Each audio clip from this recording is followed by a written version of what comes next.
Students, आता शाळा तुमच्या सुरू झालेल्या आहेत आणि तुमच्या अभ्यासाला पण छान सुरुवात झालेली आहे, कारण सगळ्या व्हिडिओना व्ह्यूज भरपूर येत आहेत. तर आज प्रॅक्टिस सेट आपण 2.1 पाहतो आहे आणि व्हिडिओला सुरुवात करण्याच्या आधी तुम्ही चॅनलला सबस्क्राईब करा, व्हिडिओला लाईक करा आणि बेल आयकॉन प्रेस करायला विसरू नका. आणि आता छान अभ्यास करा. प्रॅक्टिस सेट 2.1 बघा. क्वेश्चन नंबर 1 आहे, identify with reason which of the following are Pythagorean triplets. मी ॲन्सर लिहिलेलं आहे डायरेक्ट.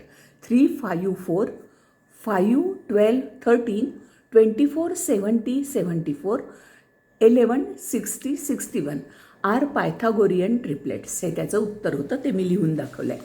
त्याच्यानंतर क्वेश्चन नंबर 2 बघा आहे. हा ट्रँगल त्यांनी पुस्तकात काढून दिलेला आहे. हा आहे MNP आणि इथे 9 आणि 4 आहे. इथे 90 अँगल आहे, इथे परपेंडिक्युलर काढलेला आहे. अशा प्रकारचा जेव्हा 90 अँगलचा ट्रँगल असतो आणि तिथून परपेंडिक्युलर हा हायपोटेनियस आहे. या 90 डिग्रीच्या समोरची जी बाजू ती हायपोटेनियस. ह्या हायपोटेनियसला जेव्हा परपेंडिक्युलर काढलेला असतो तेव्हा आपल्याला जॉमेट्रिक मीनचा थिअरम वापरायचा असतो. मग ही झाली डायग्रॅम. त्याच्यानंतर त्यांनी काय दिलं आहे ते मी थोडक्यात लिहिलेलं आहे. अँगल MNP = 90, सेगमेंट हा 90 डिग्री. त्याच्यानंतर सेगमेंट NQ, हा सेगमेंट NQ हा परपेंडिक्युलर दिसतो बघा इथे. हा P परपेंडिक्युलर दिसतो. त्याच्यानंतर MQ हा MQ आहे 9, QP हा QP आहे 4 आणि फाइंड NQ म्हणजे हा NQ फाइंड करायचा आहे. जो परपेंडिक्युलर काढला तो फाइंड आउट करायचा आहे. म्हणून ॲन्सर बघा कसं लिहायचं.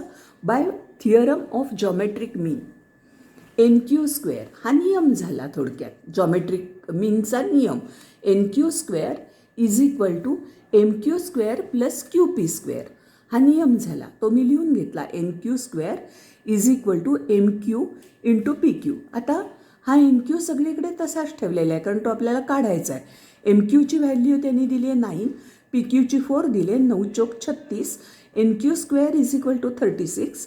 ह्याचं रूट काढलं NQ आलं आणि ह्याचं रूट काढलं 6 आलं, म्हणजे square roots of both sides. हे होतं सेकंड एक्झाम्पल. आता थर्ड एक्झाम्पल बघा.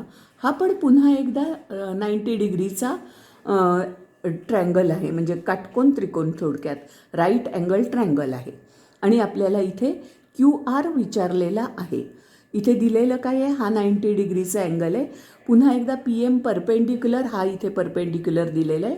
म्हणजे ओळखायचं आपण ह्याच्या समोरची बाजू ती हायपोटेनियस, हायपोटेनियसवर परपेंडिक्युलर काढलेला आहे. म्हणजे थिअरम आपल्याला तोच मगाचा जो दुसऱ्या एक्झाम्पलमध्ये होता तोच वापरायचा आहे. आणि विचारलेलं आहे ह्यावेळी QR किती. म्हणजे आपल्याला पहिल्यांदा हा काढला पाहिजे, म्हणजे MR काढला पाहिजे. तर आता बघा मी इकडे सोडवलं आहे गणित. By theorem of geometric mean PM² = QM × MR. आता PMची व्हॅल्यू 10 दिलेली आहे, 10चा स्क्वेअर = QM 8 दिलेला आहे आणि MR तसाच, कारण त्याची व्हॅल्यू माहिती नाही. 10चा स्क्वेअर 100, QMची व्हॅल्यू 8 आणि MR तसाच ठेवला. आता हा या बाजूला घेतला आहे, इक्वल टू चिन्ह आहे त्याच्या ह्या बाजूला घेतलं, म्हणजेच 100 / 8 = MR. हा मल्टिप्लिकेशन गुणाकारात होता, तो इकडे नेला भागाकारात झाला. म्हणजेच 100 / 8 = 12.5 = MR. आता हा QR विचारलेला आहे, पण QR हा 2 रेषाखंडांचा बनलेला आहे. QM + MR याचा बनलेला आहे. QMची व्हॅल्यू आपल्याला माहिती आहे 8 आहे आणि MRची व्हॅल्यू आत्ता आपण काढली 12.5. या दोघांची बेरीज मिळून 20.5 सेंटीमीटर एवढी आपल्याला लेंथ आली QRची. याच्यानंतर 5th एक्झाम्पल आहे. ह्या 5th एक्झाम्पलमध्ये SPR हा ट्रँगल आहे. हा 90 डिग्रीचा आहे. या खुणेवरनं तुम्ही ओळखायचं आहे हा 90 डिग्रीचा आहे. इथे 30 लिहिलेलं आहे, म्हणजे त्रिकोणाच्या 3 कोणांच्या मापाची बेरीज 180 अंश असते. म्हणजे इथे 60 येणारच. 60 + 30 90 आणि हा 90. एकूण तिघांची बेरीज 180 आली. आणि ह्याच्यात त्यांनी विचारलं आहे फाइंड RP. म्हणजे बघा हा RP फाइंड आउट करायचा आहे आणि PS हा PS फाइंड आउट करायचा आहे. आणि ह्याची 6 दिलेली आहे व्हॅल्यू. गणितात. त्याच्यानंतर बघा SRP, हा SRP हा किती दिलेला आहे तर 60 आहे. हा पण काढला, रिमेनिंग अँगल ऑफ ट्रायंगल मी लिहून दाखवला होता तुम्हाला. त्याच्यानंतर देअरफॉर ट्रायंगल PSR इज 30, 60, 90 30, 60, 90 प्रमेय. Triangle by 30, 60, 90 theorem. काय थिअरम आहे तर 30च्या अपोजिटची बाजू जी असते ती हायपोटेनियसच्या निम्मी असते. म्हणजे ह्याची दुप्पट केली की हायपोटेनियस मिळणार. म्हणजे 6ची दुप्पट केली की 12 वाली 12 आणि ती RPची किंमत असेल. आता बघा हा आहे SR. हां, SR is equal to 1/2 RP. 30 कोणाच्या समोरची जी बाजू आहे ती हायपोटेनियसच्या निम्मी आहे, म्हणजेच 1/2 RP आहे. 1/2 RP. मग 6 इज इक्वल टू हा 1/2 RP तसाच ठेवला, माहिती नाही. हे क्रॉस मल्टिप्लिकेशन केलं, इज इक्वल टू साईन आहे म्हणून क्रॉस मल्टिप्लिकेशन केलं. RP is equal to 6 into 2 is equal to 12. म्हणजे ही RPची व्हॅल्यू झाली. आपल्याला विचारलेली होती त्यातली एक व्हॅल्यू RPची. आता PS काढूया आपण. PS बघा, PS ही आहे 60 कोनाच्या अपोजिटची बाजू, समोरची.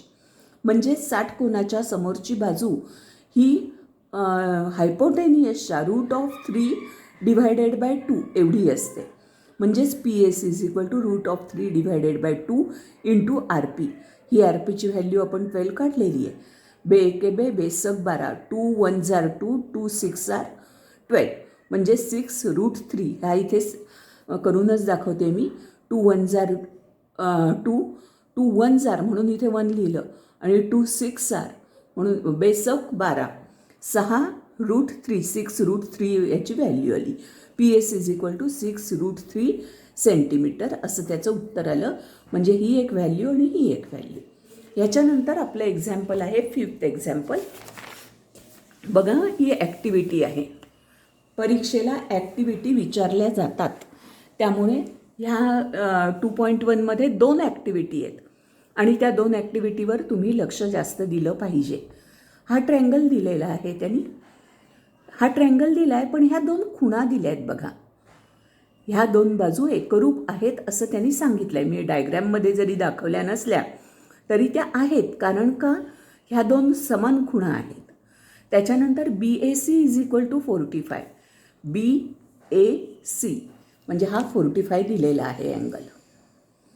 हा पण 45 येणार. 2 बाजू एकरूप ज्यार्थी आहेत तेव्हा ते हे 2 कोण एकरूप येणार. AB इज इक्वल टू हा AB is equal to BC. AB is equal to BC दिलेलं आहे आणि ही AB आणि BC ह्या 1/√2 इंटू AC असणार. 45, 45, 90 प्रमेयानुसार हायपोटेनियसच्या 1/√2 एवढ्या या बाजू असतात. म्हणजेच हा हायपोटेनियस आणि त्याला 1/√2 गुणलं इज इक्वल टू हा 1/√2 तसाच into √8. AC is equal to हा बघा √8 आहे तो तसाच लिहिला. 8 म्हणजेच काय तर 4 इंटू 2 हा 8 झाला. बरोबर, हा 8 झाला. आता मी ह्या √8ला मी असं लिहू शकते √4 इंटू 2. बरोबर, म्हणजेच √4 म्हणजे 2. बाहेर जर रूटच्या काढले तर हे रूटच्या बाहेर काढले की 2 होतात आणि उरला काय तर हा रूटमध्ये राहिला तो √2 झाला. म्हणून मी इथे √8च्या ऐवजी 2√2 लिहिलं. 2चा स्क्वेअर 4 आणि ह्याचा स्क्वेअर केला तर 2 म्हणजे 4 दुणे 8, तो 8 ही लांबी येते. म्हणजेच हा √2 गेला, हा √2 गेला, राहिला तो 2. म्हणजेच ही ॲक्टिव्हिटी इथे संपते. त्याच्यानंतर 6 एक्झाम्पल बघा. ह्याच्यात त्यांनी एक क्वाड्रिलॅटरल दिलेला आहे. फाइंड साईड स्क्वेअर दिलेला आहे अँड पेरिमीटर. पेरिमीटर म्हणजे 4 बाजूंची बेरीज, म्हणजे PQ plus QR plus RS plus SP हा पेरिमीटर झाला. आणि साईड म्हणजे कोणतीही एक साईड तुम्ही ही कोणतीही घेऊ शकता. पण त्यांनी हायपोटेनियस इथे दिलेला आहे 10, म्हणजेच PR हा 10 दिलेला आहे. Let side of square is X. ही समजा X आहे तर ही स्क्वेअरच्या 4 साईड इक्वल असतात. म्हणून PS ही P S is equal to S R, कारण चारही साईड इक्वल म्हणजे मी या दोनच घेतलेल्या आहेत सध्या, कारण आपल्याला साईड काढायचे. P S is equal to S R is equal to X. आता ह्या ट्रायंगलमध्ये बघा पी एस आर, ह्या पी एस आर ट्रायंगलमध्ये पायथागोरसचं प्रमेय P R square is equal to P S square plus S R square, हा पायथागोरस थिअरम आहे. पी आर स्क्वेअर दिलेला आहे त्यांनी 10चा स्क्वेअर. पी एस म्हणजे एक्स आहे, एक्सचा स्क्वेअर, ही पण एक्स आहे, एक्सचा स्क्वेअर. 10चा स्क्वेअर 100, एक्स अधिक एक्स 2x स्क्वेअर. आता ह्या 2 या बाजूला नेला, 100 डिवायडेड बाय 2 म्हणजे 50 आले, इज इक्वल टू हा एक्स स्क्वेअर. आता हा 50 आले की नाही, ह्या 50ला आपण असं पण लिहू शकतो, 50 इज इक्वल टू 2 × 25. बरोबर, हे बघा आपण 25 × 2 लिहू शकतो. म्हणजेच ह्या 25ला जर मी रूट काढला, ह्या एक्स स्क्वेअरचं रूट काढलं एक्स, तसं ह्या बाजूचं रूट काढलं, 25चं रूट आलं 5 × √2 आले. म्हणजेच square roots of both sides, हे स्क्वेअर रूट काढले म्हणजे साईड किती आली, एक्सची किंमत किती आली 5√2, म्हणजे 5√2 ही एक साईड आली. आता एक साईड आली, आपल्याला पेरिमीटर काढायचं आहे, म्हणजे त्याला 4ने मल्टिप्लाय केलं पाहिजे साईडला. Perimeter of square 4 × side, 4 × he side आपण मगाशी काढली ती 5√2, म्हणजेच 5 चोक 20, 20√2 हा पेरिमीटर आला. हे मी खाली उत्तर लिहून दाखवलं. साईड आली 5√2 आणि पेरिमीटर आला 20√2. आता 7th एक्झाम्पल बघा, काय आहे 7th, हा पण त्यांनी दिलेला आहे triangle. G D is equal to 8, हा जी डी दिलेला आहे, जी डी हा एवढाच. एफ जी हा बघा, हा एफ आणि हा जी हा 12 दिलेला आहे. फाइंड ई जी, हा ई जी काढायचा आहे. त्याच्यानंतर एफ डी काढायचा आहे, हा एफ डी काढायचा आहे आणि ई एफ काढायचा आहे, हा पण काढायचा आहे. आता 3 ॲन्सर्स आहे, म्हणून in triangle D F E, हा बघा हा डी एफ ई हा मोठा ट्रँगल. ह्याच्यात काय आहे, एफ हा अँगल आहे, हा 90 आहे. ह्याच्या समोरची बाजू ती हायपोटेनियस म्हणजे कर्ण हायपोटेनियस. आता एफ जी स्क्वेअर, हा बघा हा F G square is equal to D G, हा डी जी सॉरी हा डी जी आणि हा F G, D G into E G, हे थिअरम ऑफ जॉमेट्रिक मीन, या दोघांचा गुणाकार. आता एफ जी दिलेला आहे, एफ जी 12चा स्क्वेअर, डी जी दिलेला आहे 8 आणि ई जी काढायचा आहे इथे. म्हणजेच 12चा वर्ग म्हणजे 12 × 12 आणि हा इकडे नेला 8 divided by is equal to A G. हे मी संक्षिप्त रूप दिलं आणि उत्तर काढलं 6 × 3 म्हणजे 18, हा ई जी. जर तुम्हाला संक्षिप्त रूप देणं किंवा छेद समान करून बेरीज करणं ह्याचा व्हिडिओ हवा असेल तर तुम्ही मला जरूर कळवा. मी भरपूर एक्झाम्पल असलेली तुम्हाला संक्षिप्त रूप देणं म्हणजे आत्ता जसं दिलं आहे, किंवा छेद समान करून बेरीज करणं म्हणजे 1/4 प्लस 5/4 अशी जी एक्झाम्पल्स असतात ती तुम्हाला मी भरपूर एक्झाम्पल असलेला व्हिडिओ पोस्ट करीन, पण तुम्ही मला कमेंटमध्ये जरूर कळवा. तर हा झाला E G is equal to 18. त्याच्यानंतर दुसरा काढायचं आहे, in D G F angle D G F is equal to 90, म्हणून F D square is equal to D G square plus G F square. हा 8 होता, 8चा स्क्वेअर, हा 12वाला होता जी एफ, त्याचा स्क्वेअर, 8चा स्क्वेअर 64 आणि 12चा 144. F D square is equal to 208. आता ह्या 208 म्हणजे 16 × 13. एफ डी हा स्क्वेअर रूट काढलं, हा स्क्वेअर रूट काढायच्या ऐवजी आपण ह्याच्यात टाकला स्क्वेअर रूट काढण्यासाठी, आणि 208 हे 16 × 13 अशी फोड केली. आता हा 16 रूटच्या बाहेर काढला की 4 आला आणि √13, F D is equal to √13 आले. हा झाला दुसरा. अजून एक साईड आपल्याला विचारलेली आहे, ती बघा थर्ड काय आहे ती. In E G F, E F square is equal to E G square plus G F square, हे पायथागोरस थिअरम. हा ई जी काढला होता 18चा वर्ग, G F is equal to 12 काढलं होतं त्याचा स्क्वेअर, 18चा स्क्वेअर 324, 12चा 144. E F square is equal to 468 आणि E F is equal to याचं रूट काढलं 6√13. हे झालं 7th एक्झाम्पल. आता 8th एक्झाम्पल बघू. Find the diagonal of rectangle whose length is 35 and breadth is 12 centimetre. हा रेक्टँगल काढून दाखवला तुम्हाला मी. त्याचं नाव ABCD असं दिलं. कोणतंही नाव देऊ शकता, फक्त सायक्लिक मेथडनीच द्यायचं असं, किंवा ह्या विरुद्ध बाजूनी सायक्लिक मेथडनी. ह्याच्यात अँगल B हा 90 आहे आणि ह्या रेक्टँगलची 35 ही लेंथ आहे आणि ब्रेडथ आहे 12. आता डायगोनलची आपल्याला विचारलेली आहे. डायगोनल आहे AC, म्हणून इन ट्रँगल ABC हा ABC, AB स्क्वेअर हा AB square plus BC square, AB square plus BC square is equal to AC square, Pythagoras theorem. AB 12 BC 35 दोघांचे square is equal to AC square. 12चा square 144, 35चा 1225 is equal to AC square. या दोघांची बेरीज केली AC square आणि ह्याचं route काढलं 37, ह्याचं रूट काढलं AC, म्हणजे AC is equal to 37, square root of both sides. The diagonal of rectangle is 37. ह्याच्यानंतरचं एक्झाम्पल आहे हे बघा. टू प्रूव्ह PQ स्क्वेअर, कुठे आहे बघा, PQ square is equal to 4PM square minus 3PR square. याच्यासाठी इन ट्रँगल PQR हा PQR. ह्याच्यात Pythagoras theorem, PQ square is equal to PR square plus RQ square. In triangle PRM PM square, हे पण पायथागोरसनेच काढलं, is equal to PR square plus RM square, Pythagoras theorem. RM is equal to 1/2. हा इथे M हा median आहे, म्हणजे median म्हणजे मध्यबिंदू. मध्यबिंदूमुळे ह्या रेषाखंडाचे 2 भाग झाले. या म्हणजे RQचे, हा मध्यबिंदू आला, म्हणजेच RM आणि MQ हे इक्वल आले. तेच इथे लिहिलेलं आहे. RM is equal to 1/2 PQ. PQचा निम्मा मध्यबिंदूमुळे झालेला हा RM आहे. M is mid point.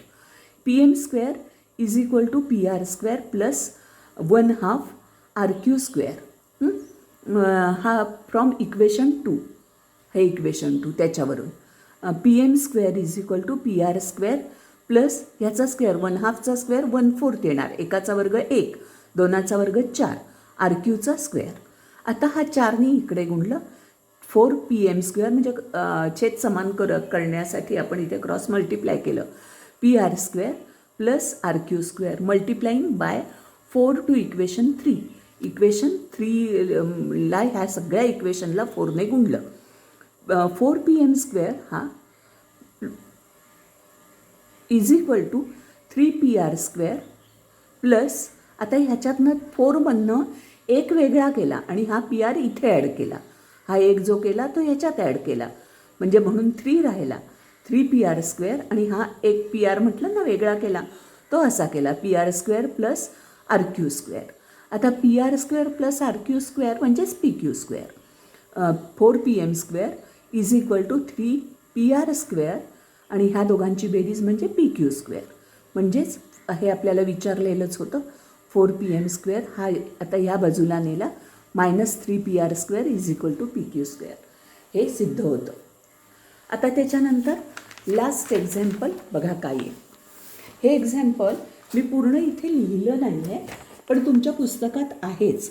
Wall of 2 buildings on either side of street are parallel to each other. म्हणजे ह्या वॉल्स आहेत, या वॉल्स आहेत. A ladder 5.8 long is placed on street. हा बघा, हा 5.8 ही लॅडर ही स्ट्रीटवर ठेवलेली आहे. Such that its top just reaches the window of the building at the height of 4 meter. ही बिल्डिंगचे ही हाईट ऑफ 4 मीटर ही. On turning the ladder over the other side of street. आता ही जी लॅडर होती शिडी ती ह्या बाजूला केली. ही लॅडरची लॅडर तेवढाच राहणार आहे 5.8. It's top touches the window of the other building at height 4.2. इकडे जसा 4वर टच होत होता ह्या लॅडर, तसा इकडे 4.2वर टच होतो आहे, म्हणून ही वॉल आहे त्याची उंची 4.2 धरली. It's top touches the window of the other building at height 4.2 metre. Find the width of the street. म्हणजे ह्याची विड्थ आपल्याला शोधायची आहे. याच्यात बघा XB हा X B, Y D are walls of 2 buildings. हे मी तुम्हाला आत्ता सांगितलं होतं.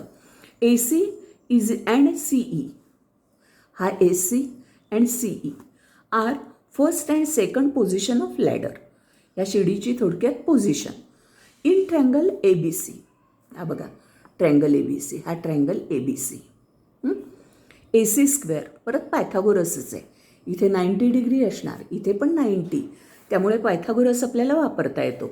A C square is equal to A B square, हा A B square plus B C square, ते लिहून घेतलं. ए सीची लांबी आपल्याला माहिती आहे 5.8, हा लॅडर आहे.